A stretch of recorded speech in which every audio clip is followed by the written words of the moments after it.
ማታ አባቴ መጥተው ነበርና ከገጠር ከእናንተ ጋር ስብሰባ እንዳለ ነገርኳቸውና መረቅልኛል። የመጡት እግራቸው ታሞ ጅማች ጣታቸውን ቆረጧትና ወደዚህ ብለስ ኦፕሬሽን መድረስ ስላልቻለ እግራቸው አበጠ። መሄድ አልቻሉም። በጣም ያማቸው ነበር። ከትናንትና ወዲያ ሕክምና አገኙ።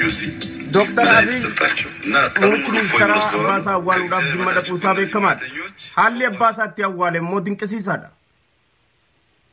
hedduu kan dinqisiise hinayne nakas dhugaa dubbachuudhaaf hinayne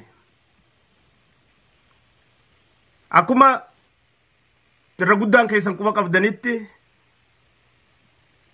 awwaalcha sanit deemuudhaaf namoonni hedduun xayyaaraan murotanii kaanis makiinaadhaan kaanis waan adda addaatiin gamas imalaa turan warra xayyaaraa immoo xayyaara guddaa jijjiiruudhaan akka imalli deemu dhoorkee jira jechuudha. Akka xayyaarri tokko ka'ee karaan jimmaan deemne dhoorkee jechuudha. Hojjetaa mootummaa hundaan hujii teessan hojjedhaa akka nama taaziyaa abbaa kiyyaa naa hojii awwaalettiin isin fudhadhaa akka nama taaziyaa na dhufettiin isin fudhadhaa jeen kophaasaatti gadhiisee kutee jechuudha.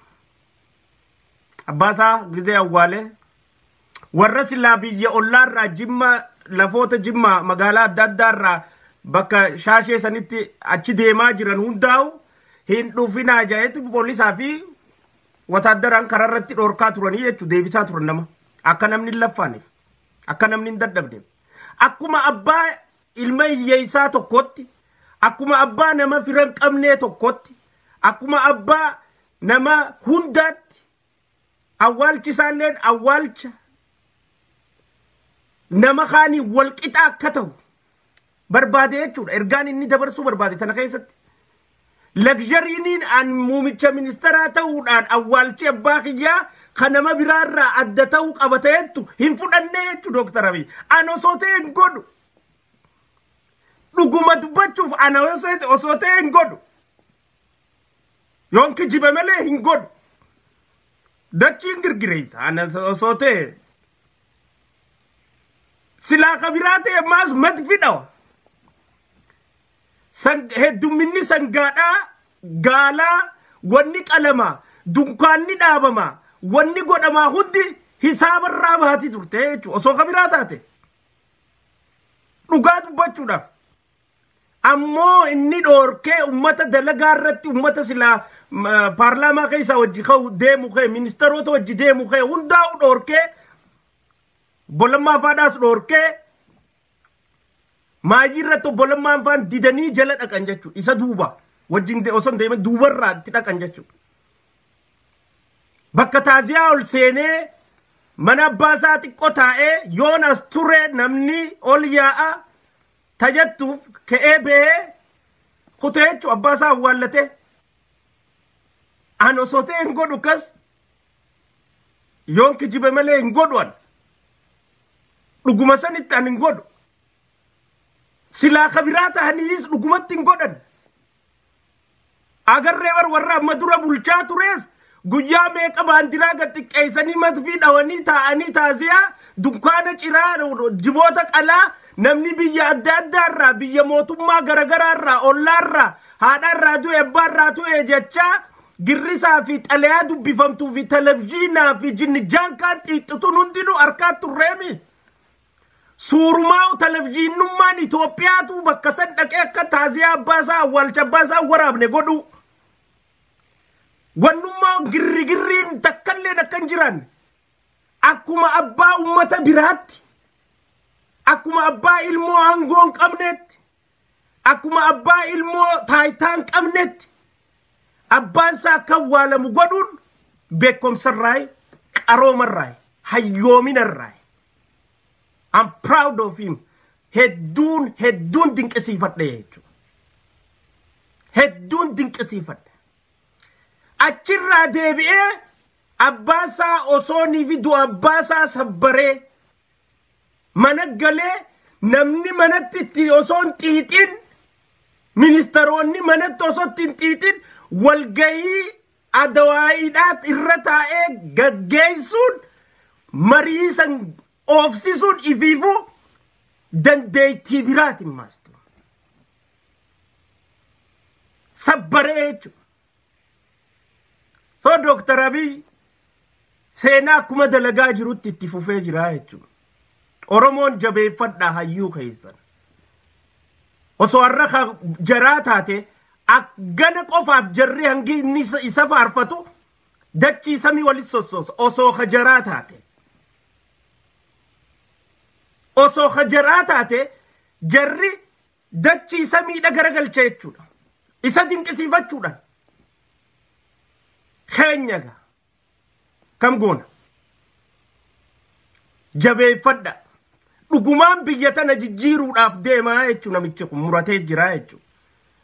Dhugumaan biyya tana dimokiraasii fi federaalizimii haqaasan fiduudhaaf carraaqaa jira jechuudha.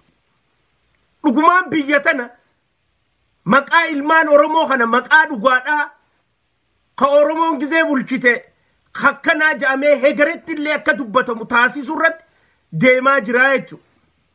Dhugumaan hojjechaa jira jechuudha namichi kun. Jabeeffadhaa isiniin jenna jechuudha. Abbaa Dr. Abiy Rabbi warra jannataa godhu. Namoonni hedduun abbaan Dr. Abiy fi Abiy waliin argarre waliin beekan Abiy abbaasaan dubbisu Abiy fi abbaansaa wal quban qaban Abiy abbaasaarraa waa takka quban qabu jaanii warri olola oofu adda addaa hedduudhaatu jira. Du'a saatana dura garuu Dr. Abiy bira dhaqee jira abbaan gaafa Finfinnee dhaqe wallaansaaf Abiy irraa dubbatee jira tana. Maaliif amma dura dubbatee jira jechuudha. አባቴ መጥተው ነበርና ከእናንተ ጋር ስብሰባ እንዳለ ነገርኳቸውና መርቅልኛል። የመጡት እግራቸው ማታ አባቴ መጥተው ነበርና ከገጠር ከእናንተ ጋር ስብሰባ እንዳለ ነገርኳቸውና መርቅልኝ warri olola Abiy abbaan jaalatu isin fakkaatti dogoggortanii jirtanii jechuudha. Abbaan kiyya na bira dhufee ture jechuudha. Amma miti barka je abbaan du'ee miti kaje osoo abbaan lubbuun jiruuti himee jira jechuudha. Viidiyoon ni jirti jechuudha. Abbaan kiyya na bira dhufee wallaansaaf rakkachaa ture miila isaa tirratti circulation isaa deemu diduudhaan saniifuu ogeeyyoota fayyaa kana naa eebbisinaan jeeti abbaan kiyya na himee.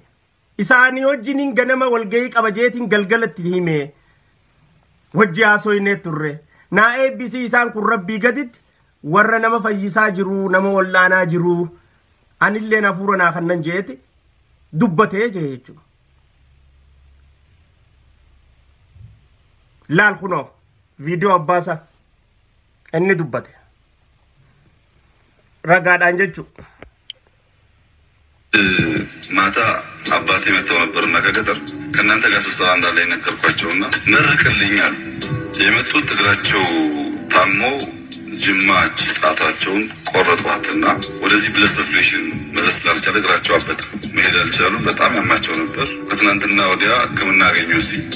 መድኃኒት ተሰጣቸው እና ቀኑ ሙሉ ፎይ ብሎ ስለዋሉ ከእግዚአብሔር በታች እኮ እነዚህ ሙያተኞች ፈዋሽ ኡማኒ ኩን Rabbi gaditti warra nama wallaanu warra nama fayyisu tanaafu isaan kana naa galatoonfadhu naan jee ololli abbaarra deemu san ka kijibaa ta'uudha nama agarsiisaa jechuudha. Abbaan isaa isa bira dhufeeti wallaansa barbaachisu harkatee abbaa isaatii wajjin gattaa'ee haasawee mari'atee irra haasa'ee jira jechuudha. Suuraan adda addaa bahaa jirti jechuudha. Inni abbaa isaatii wajjin wal quba qabaachuun abbaa isaatii wajjin wal qunnamtii qabaachuun saniifuu olola ilmi abbaa maqaan dubbannee jechuudhaaf olola irratti ofuun tasuma tan barbaachisnee fi tanaman deemsisnee san akkasitti hubatamuu qaba. Wanni guddaan jiru immoo Jonkura sagalii wanni guddaan jiru Dr. Abiy nama addaati. Dhugumaan nama addaati. Nama abbaasaa qixa abbaa hiyyeessaatti awwaalchisaa akka raawwatamu godhu jechuun waan addaati. Ana osoo ta'e hin godhuu yoon kijibe malee. Hin godhuu ana osoo ta'e. Ifirra dhaabbadhee gullaalu. Ana yoon ta'e hin godhu. Hanga jechi samiin girgirooytuutti malee. Wayiin irraa baradhee jechu tan warraawu. Akkitti dhugumaan biyya yoo jaalatanii fi saba tajaajilu yoo jaalatan qixa ummata hiyyeessaatti if gabbuusanii osoon arraa aangoo tana qabaachuu baadhee taayitaa tana qabaachuu baadhee jaanii makiinaa mootummaa takka kaatee karaa Jimmaa akkan deemne dhoorkanii xayyaarri tokko ummata fuudhee akka karaa Jimmaan dhayne dhoorkanii ministeerri tokko na jalan deeminaa jaanii dhoorkanii ifumaa fi jaartii isaa qabatee dhaqee abbaasaa awwaallatee warra achi dirqiidhaan dhufe maa dhuftan jee ka'ee deemu jechuun dandeettiidha beekumsa. Ija hiyyeessitti awwaalamuun abbaan kiyya awwaalamuu qaba. Qeexaqa hiyyeessitti awwaalamuun abbaan kiyya awwaalamuu qaba. Legzariin addaa abbaa kiyyaaf awwaalcha abbaa kiyyaatiif hireen an harkadhe tanaan. Hiree Oromoon na kannite tanaan. Carraa Oromoon biyya bulchuu natti kannite tanaan godhee maqaa Oromoon balleessu maqaa ummata qeerroo wareegamtee sanin balleessu maqaa sabaan balleessu maqaatti godhuun qabadu abbaa kiyyaa kana kan jedhuun akkas godhuunsaa hayyoomina isaan nama agarsiisa. Nama dhugaadhaan maqaa ummata Oromoo kan ol kaasuu barbaadu. Nama dhugaadhaan maqaa Oromoo kana kabajaa akka harkatu taasisuu barbaadu ta'uusaa dhugumaan keessan naagalaa jechuudha. Jabeeffachuun teenya jechuudha. Cinaa dhaabbachuun teenya. Waan irra bobbaa irraa dhorkuun teenya jechuudha. Achirraa deebi'ee dura taa'ee walgahii adda waayiidhaa qad godhee gaggeessuun achi booda masraa beeta isaatti ofiisa isaatti galee namoota adda addaa dubbisee gaggeessu jiraachuu jechuun osoo abbaan kiyya kutee hin deebi'uu beeku jabinarraa beekumsarraa hayyoominarraa sabrii qabaachuu danda'urraa tanarraa barnoota namuutu fudhachuu qabna.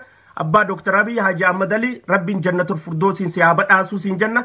Dr. Abiyyis rabbiin si haa jajjabeessu maatii teessan hundaa'u rabbiin isin haa jajjabeessu jenna.